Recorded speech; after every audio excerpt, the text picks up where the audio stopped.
Sí. Muy bien. Vamos con la segunda invitada que ya hizo un approach interesante como para empezar a charlar. Mi vida, la presentamos como se merece, con bombo y platillo. Dani, ella nació en Morón, es abogada, fue docente, sus hobbies son las artes plásticas, el dibujo y la pintura. Diputada nacional y precandidata a presidenta de la Nación por el GEN. Visita a Davi TV, Margarita Tolmiza. Hola Margarita, un gusto, Gracias, muchas gracias. O sea que yo antes de empezar con todo, siempre digo, cada vez que hay un problema con los trenes, uno lo llama Randall. Si hay problema con la línea, uno lo llama Randall.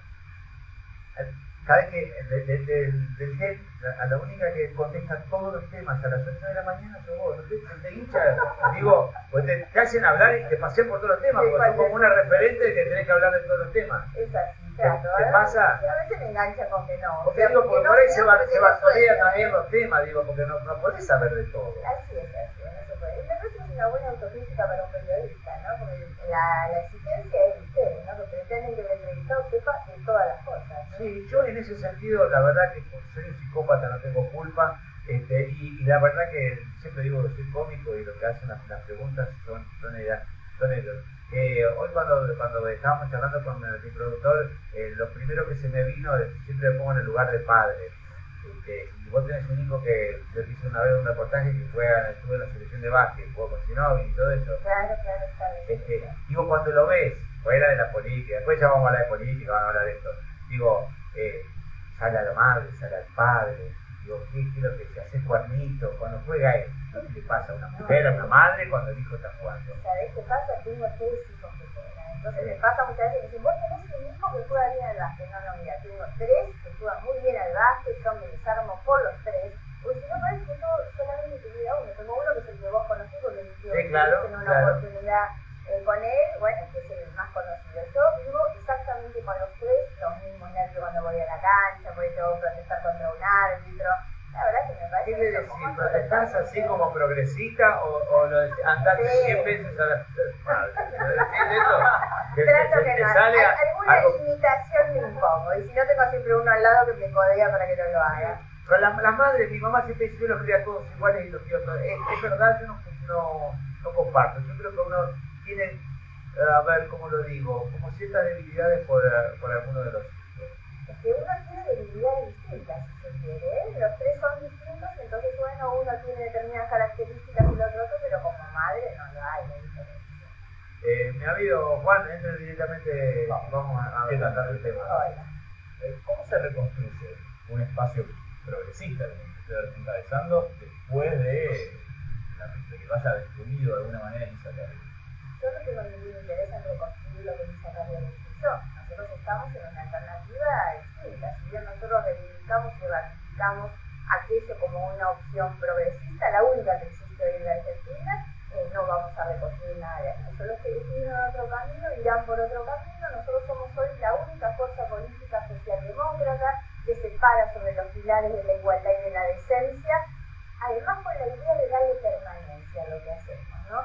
Porque mucho se habla de la cuestión electoral, lo que nosotros estamos intentando no es agregar una boleta en el cuarto oscuro, sino la verdad que Argentina tenga una experiencia política que represente a los millones de personas que comparten realmente que la democracia tiene que ser garantía de derechos sociales. ¿Cómo hace usted para, ahora le tocó ocupar el lugar que se suponía que iba a ocupar Ernestina, con lo que representa la figura de Ernestina? ¿Cómo va a ser su esquema, su estrategia para que le respondan de la misma manera los sectores que le respondían a Ernestina? En eso nosotros tenemos una complementariedad absoluta. Primero porque tenemos un acuerdo estratégico desde hace mucho tiempo. Nosotros venimos trabajando juntos. Cuando vino después candidato a presidente salió el libro de Cristina en 2011. Nada de eso se ha resquebrajado, sino que al contrario, cada vez nos conocemos más, trabajamos juntos. Yo estoy trabajando también hoy para acompañar a los candidatos en la provincia de Santa Fe, ellos lo han hecho conmigo en Buenos Aires. Hoy la verdad es que el desafío nuestro, tanto del MIER como el mío y de los que conformamos este espacio, es que esto no sea ni siquiera un desafío de los partidos que lo integran o de los dirigentes políticos. Lo que nosotros intentamos presentar la semana pasada fue una voluntad colectiva y muy diversa, y en la presentación nuestra había que venía de la cultura, de la ciencia, del mundo sindical, del trabajo, también de las culturas partidarias, ¿no? pero hoy pretendemos ser algo más que dos dirigentes políticos o dos partidos políticos. Hablaba de Cristina en 2011, usted dijo también un par de días que iba por el voto que acompañó a Cristina en 2011 en el 54%. ¿Eso significa que el kirchnerismo perdió su pata progresista, su opción, como fue perdiendo progresismo? No les quepa ninguna duda. Toda la gente que se emocionó razonablemente cuando Néstor Kirchner bajó el cuadrito de Videla de la ESMA no puede tolerar que el gobierno termine con Milán como jefe del ejército, un militar sospechado por violar los derechos humanos, ¿no? Después de haber sancionado la ley antiterrorista, el proyecto de disociar a la gente, haber hecho el asilo lo que hicieron, la verdad es que es un gobierno que termina demostrando enormes claudicaciones, sobre todo en materia de derechos humanos. Se enfrentó en 2009 una polarización entre Francisco Narváez y Néstor Kirchner que terminó perjudicándola de alguna manera. ¿Cómo se rompe ahora, no esta polarización, pero este triple empate o esta definición entre tres candidatos muy fuertes a presidente? A ver, primero, la verdad es que los tres candidatos vienen desde hace bastante tiempo demostrando un apoyo muy fuerte, económico, empresario, mediático, una inversión casi obscena de recursos destinados a su promoción, la mayoría de ellos con recursos públicos, puestos al servicio de la promoción de sus candidaturas. Yo agarro la televisión y la verdad cuando veo las campañas que se hacen desde el gobierno de la provincia o del gobierno de la ciudad de Buenos Aires para promocionarlo, me parece un espanto. Y nosotros vamos a hacer de esto, que para algunos es una debilidad, una fortaleza, que demostrar que frente a la obscenidad de que van a gastar cientos de millones de pesos en una campaña, nuestra campaña va a ser obscena. Yo creo que es una forma de respetar a la gente y demostrarle algunos elementos distintivos. Lo otro es que todo este gasto que ellos han hecho no les ha significado demasiado en términos de acompañamiento, ¿no? Cuando uno mira las encuestas que ellos mismos contratan y pagan, hoy estamos viendo en estos días la guerra de encuestas, que le da 1, 20, 22, 24, 18, ninguno ha despegado. Por lo tanto, es evidente que no han generado gran entusiasmo. No hay ninguno de los tres candidatos que diga no tiene nada despegado. Nosotros, sin haber arrancado, estamos en condiciones, y es la meta que nos hemos propuesto, de llegar a La Paz y desplazar a Massa, como es el primer objetivo. Si nosotros llegamos a ese punto en el mes de agosto, tenemos muchas chances de hacer un muy buen papel y romper eso de la polarización. También creo que es importante marcar que, como en el 2009, hay demasiados intereses por debajo en instalar una polarización que a mi juicio no existe hoy, pero atrás de eso viene el tema del voto útil. Vamos todos con Macri porque así enfrentamos a Cristina. El propio gobierno eligió a Macri porque le da una posición de incomodidad pelearse con Macri. Pero además Macri es el reaseguro de que vuelva a Cristina después. Y muchos están pensando obviamente en esto. Nosotros vamos en una armado y en una propuesta con elementos claramente distintivos. Hablamos de las cosas que no hablan los demás. Y entonces eso nos va a dar a nosotros la posibilidad de construir un gran apoyo y romper obviamente eso que con muchos intereses se está intentando sostener.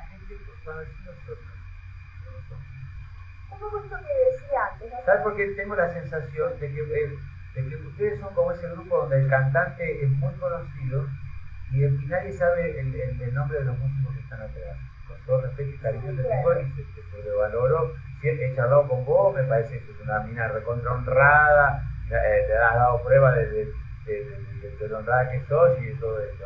Y te veo con un discurso, te veo cuadro, te veo bien parada, no soy ninguna gira, siempre has dicho cosas que son muy interesantes, te has manejado con mucho respeto, aun cuando criticas al gobierno nacional, y has sacado un 10%. Me parece que, viste que había en los 70 había gremios chicos que tenían grandes dirigentes, o gremios grandes que tenían dirigentes chicos. Y me da la sensación de que vos sos un cuadro en un gremio chico.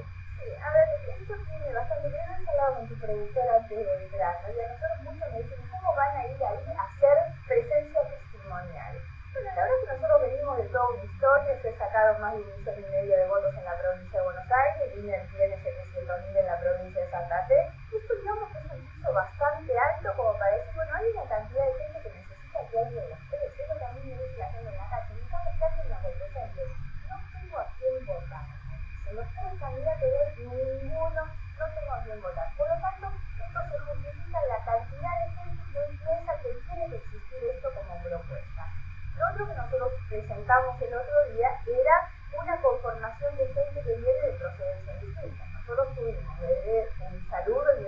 acompañamiento como tenemos hoy de una persona como Pablo Micheli de la CTA, por ejemplo. Tuvimos presencias para mí realmente relevantes como exministro de Raúl Alfonsín, estaba Aldo Neri, que es una persona prestigiosa, excelente en lo humano, en lo profesional y en lo político, está el ex canciller Dante Caputo colaborando con nosotros, estaba Jairo, tenemos a Vicky Onda, que representa muchísimo en términos de historia, defensa de derechos humanos, juventud, obviamente todo el gobierno de Santa Fe, el diputado radical como Manuel Garrido, que es otra persona prestigiosísima, solamente para nombrar a aquellos que en nuestro acto de presentación dieron su testimonio de por qué estaban en este lugar, y así podríamos mencionar muchísimos más, ¿no? ¿Qué es todo eso? Es una excelente pregunta, porque a mí me da la impresión que durante muchos años se ha bastardeado mucho el término. Y muchos se ponen el rótulo de progresista como el que le pone la etiqueta al frasco. Nosotros lo que queremos es darle sentido y contenido al progresismo, y obviamente hay una definición de Fernando Sabater en uno de los libros que es muy interesante cuando él define por la negativa, ¿no? Entonces él dice, ¿cuáles son los obstáculos para el progreso? La miseria y la ignorancia. Entonces él dice que hay que trabajar a favor de la educación, del conocimiento y en contra de la pobreza y la miseria. Los que no lo hacen son reaccionarios. Entonces es una definición que puede encajar. Los dos pilares que nosotros fijamos son la igualdad, siempre pensando en la igualdad como que todas las personas deben tener en un país la posibilidad de su progreso, de su felicidad, y que el Estado debe estar para eso. Nosotros peleamos hoy contra candidatos que tienen una concepción del Estado más vinculada con el Estado como garantía de ambiente para buenos negocios, en algunos casos son negocios particulares de bolsillo, y otros son los negocios para los grupos económicos que los sostienen. Nosotros creemos que el Estado es el que debe ser garante de esos derechos sociales. Yo tengo que tener hace un rato una reunión con cooperativas y de trabajadores, de gente que está buscando una vivienda en la ciudad de Buenos Aires. Me gusta todos los desgloses que cuentan la maravilla de los globitos de colores de la ciudad de Buenos Aires. Y la verdad es que hay gente que no tiene dónde vivir. Hay gente que deja y rasquetea la comida de los desechos que tiran otros. Pero sinceramente, si nosotros no logramos conmovernos frente a estas situaciones y como políticos, como gobernantes, no somos capaces de darle prioridad a nuestra agenda a la resolución de estos problemas, la verdad es que no sirve todo lo que podamos hacer y decir. Yo creo que esas cuestiones son las que nos diferencian. Es entender, por un lado, la búsqueda de la igualdad como garantía para todas las personas, y la decencia en el concepto de los progresistas no es el honestismo, la verdad. No es suficiente ser una persona honesta en una sociedad sin valores. Hay un nuevo concepto de la filosofía política que dice que la decencia es no tolerar que unos puedan ser humillados por otros, ¿no? Es una forma de pararse frente a la sociedad y pararse frente a la realidad. Es indecente la sociedad que tolera que algunos sean humillados, excluidos, y obviamente trasladado eso al Estado, a las instituciones, tenemos Estado indecente o gobernantes indecentes cuando teniendo el poder para resolver esa situación de humillación no lo resuelven. Bueno, hablando con vos, que también sé la diferencia entre ideología y gestión que por ahí pasa con el grupo, cuando hablan de los medios, perfectamente. Ahora, las dos cosas indecentes que te nombraste, de ignorancia y de miseria, fueron atendidas por el peronismo, básicamente.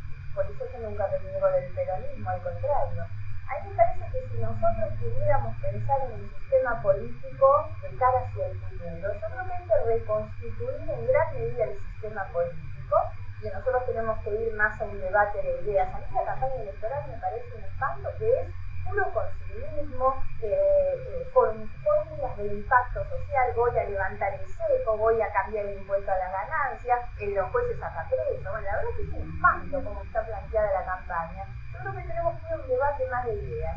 ¿Y sobre qué base? Reconstruyendo las mismas culturas y las mismas tradiciones. Yo me fui del radicalismo y tengo una mirada muy crítica al radicalismo. Ahora, no voy a negar que el radicalismo es un partido de principios y que es un aporte social y cultural a la Argentina extraordinario, como el peronismo. El problema fueron después las enormes claudicaciones que quienes condujeron esos partidos han hecho respecto de aquellas viejas conquistas, ¿no? Chicos, hablaba de los empresarios hace un rato que apoyan a los candidatos que están ahora. ¿Se puede construir una alternativa competitiva de poder sin apoyo de los empresarios? O digo más, ¿se puede gobernar un país sin apoyo de los empresarios? Me gustaría decir, porque ¿sabés lo que me pasa? Gracias. Porque cuando yo hacía teatro independiente, siempre decíamos el gordo el gordo Porcel, Olmedo, Patria, Darío Víctor, y qué sé yo. Y un día me dijeron, ¿cuánto querés para hacer teatro? Digo, siempre se tiene mucha dignidad desde la oposición, digamos, o tirando piedras, qué sé yo, y la dignidad hay que tener cuando tenés el poder. Me imagino cómo te parás dignamente como sos y honrada como sos ante el verdadero poder. Seguirá siendo la misma, digo, porque es muy difícil. Era lo que te decía ¿no? Ante empresarios y todo eso, la pregunta que hacía. Sí, a ver, la alternativa que propone Margarita aparentemente es sin ese apoyo que hoy tienen esos candidatos. Claro, necesitan gobernar después. Primero, no dice que, digamos, que no debe existir. Primero, no se concibe una nación sin realmente una articulación entre el sector público y privado, donde los empresarios son la fuerza motriz para que realmente los más pobres puedan tener trabajo. Por lo tanto, no hay posibilidad de pensar si no es con empresarios.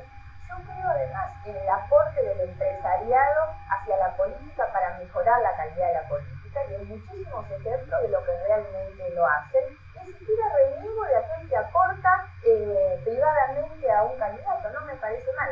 Lo que digo en realidad es que todos estos candidatos que tienen un enorme apoyo no han logrado entusiasmar a la gente. Y sí reniego mucho más de las campañas políticas y las campañas publicitarias que se hacen con recursos públicos. Que los de la ciudad reniegan del uso de la propaganda oficial que hacen los del gobierno nacional y gastan 2 veces más de peso por habitante en la ciudad de lo que gastan en el gobierno nacional. Es una obscenidad, no solo en los montos, sino en la falta de transparencia. Las campañas electorales de promoción de las candidaturas con recursos públicos, esto es lo vergonzoso. ¿Cree que aún así está en condiciones de ganar la elección? Estoy en condiciones de hacer una muy buena competencia que si logro llegar a esa primera meta en las PASO, que es superar al que hoy está tercero, podemos llegar sin ninguna duda de balotaje. Le hago la última. Hablaba recién de los jueces acaprecios y la respuesta de masa de los jueces acaprecios. Se va a tratar, ahora está frenado, pero sí va a tratar el periodo de Roberto Carles, y su única oposición, su único cuestionamiento fue que fue el momento empleado del Senado de la Nación, que dejó para coordinar la reforma del Código Penal. A ver, en primera corrección, nunca lo dejó. El día que entró del pliego seguía siendo empleado del Senado. El problema no era que fuera empleado del Senado, era que nadie le conocía funciones en el Senado. Pero ese mismo cuestionamiento del juez Roberto Carles no hay un cuestionamiento ideológico o doctrinario. Al menos no lo he hecho yo. Los cargos que hice fueron eso, como una persona que cobra un sueldo de 30.000 pesos en el Senado y nadie le conoce ni lo que nunca que vaya a trabajar. Bueno, digamos que algún problema hay ahí, ¿no? Basta para impedirle que sea lo de la corte. No, hubo muchos otros cuestionamientos que a mí me parecen atendibles, que son los que hicieron sobre todo las asociaciones de abogados y de jueces respecto a que no tienen ninguna experiencia de ejercicio profesional. Carles tiene un currículum muy abultado, muy importante de tareas académicas. La verdad es que yo soy abogada también y siempre tengo la idea que el juez tiene que tener un poco de calle, el juez tiene que haber tenido algún ejercicio profesional en el ámbito de la justicia, porque eso le da los elementos, los criterios que tiene que tener al tomar una decisión. Pensemos, estoy hablando hasta de un juez de una primera instancia, ni que hablar de un juez de la corte que tiene en sus manos cuestiones tan severas. Es un joven de 32 años, ¿no? A mí me encanta que los jóvenes llegan y promueven, pero me parece que lo bueno es poder ir haciendo una carrera escalonada. Margarita, ¿vos estás casada? Estoy casada, sí. ¿Qué hace tu marido? Es abogado. ¿Qué tal? ¿Qué lleva? ¿Cuántos años de matrimonio? Acabo de cumplir 30. ¿Y? Acabo de cumplir 30, un montón. Casi la de Carles. Sí, porque viste, estás enamorado de tu marido y tenemos los hijos. No. ¿Cómo funciona la pelea? Funcionamos bárbaro al día.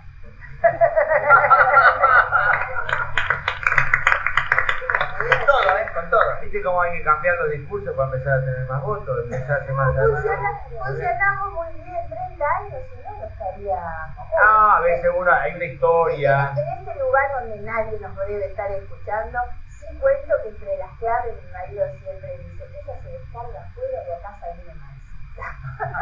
Y sin ninguna duda que es una de los mecanismos para funcionar. Y me pongo, ¿cómo la aguantás? grita, con lo que habla. No, dice, yo te veo muy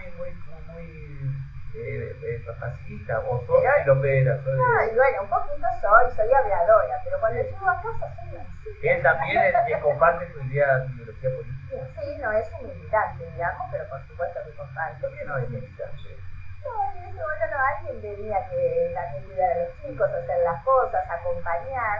Le gusta la política, le gusta. Sale a la noche, sale con los abogados.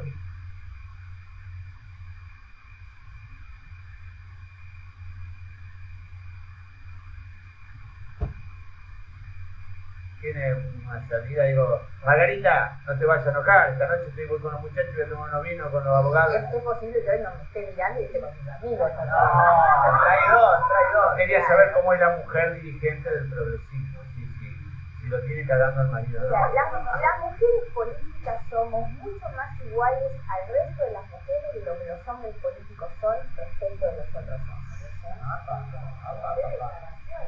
Por favor, declaración, cuando pase, si la vean a mi mujer por ahí, la chiqui, comentarle algo de lo que me dice. Margarita, ¿qué te sentiste a gusto? ¿Estuviste bien? Sí, encantada. Bueno, saludos a la familia, te agradezco mucho que hayas venido. Gracias, amable. Así pasó también Margarita Stolbizer con nosotros. Sí.